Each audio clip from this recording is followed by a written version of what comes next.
మేడారం భక్తజన సంద్రంగా మారింది. గద్దెలపైకి వనదేవతలు చేరుకోవడంతో మహాజాతరకు భక్తులు పోటెత్తారు. భారీగా తరలి వస్తున్న భక్తులు వనదేవతలను దర్శించుకుని మొక్కులు చెల్లించుకుంటున్నారు. అటు భక్తులకు ఎలాంటి ఇబ్బందులు కలగకుండా ప్రభుత్వం అన్ని జాగ్రత్తలు తీసుకుంటోంది.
వనదేవతలను మంత్రులు కొండ సురేఖ, సీతక్కతో పాటు కవిత దర్శించుకుని మొక్కులు చెల్లించుకున్నారు.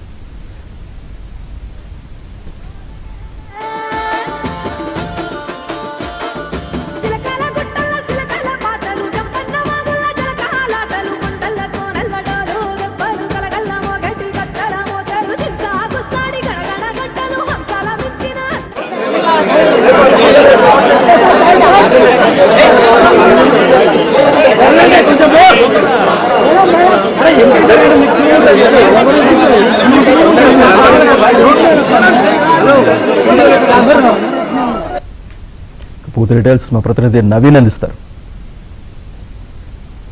మేడారం మహాజాతరకు సాధారణ భక్తులతో పాటు వీఐపీల తాకిడి పెరిగింది. ఎలాంటి అవకతవకలు లేకుండా మంత్రి సీతక్క దగ్గరుండి పర్యవేక్షణ చేస్తూ ఉన్నారు. మంత్రి సీతక్క మనతో ఉన్నారు. ఎట్లా జరుగుతున్నాయి దర్శనాలు? భక్తులు ఏం చెప్తున్నారు? భక్తులు అయితే ఇప్పటివరకు అందరు హ్యాపీగా ఉన్నారు. ఎక్కడా కూడా 2-3 గంటలు ఆగిపోయే పరిస్థితి లేదు. సవ్యంగా అయితేనే వీఐపీలకు కూడా చాలా యాక్సెస్ వచ్చింది. మన గతంలో చూస్తే ఇదంతా భక్తులు ఉండేది, వీఐపీలు రావాలంటే భక్తులను ఆపేది. ఇప్పుడు అట్లాంటి పరిస్థితి లేకుండా భక్తుల దారి భక్తులదే, ప్రోటోకాల్ దర్శనాలు ప్రోటోకాల్ అవుతుంది. దీంతో ఎక్కడా లేదు. ఇన్నేళ్ల తర్వాత మా అమ్మతో కలిసి నేను కూడా చిన్నతనాన వాళ్ళ భుజాల మీద ఎక్కి గద్దె మీదకి పోయి ఉంటాము. కానీ ఇప్పుడు ఈసారి డైరెక్ట్గా తీసుకుపోయే యాక్సెస్ నాకు కూడా దొరికింది. ప్రోటోకాల్ని దర్శనాన్ని ఈసారి ఉపయోగించుకున్న తల్లితో కలిసి.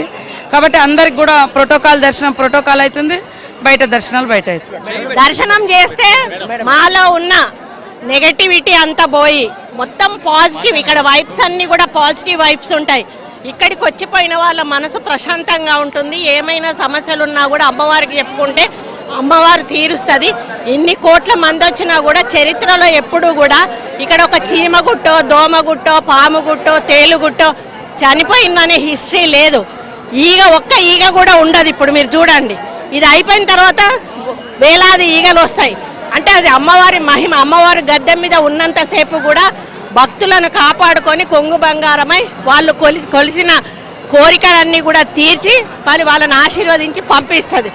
ఈసారి ఒక ప్రత్యేకత ఏముంది అని అంటే కొత్తగా డెవలప్ చేయడం.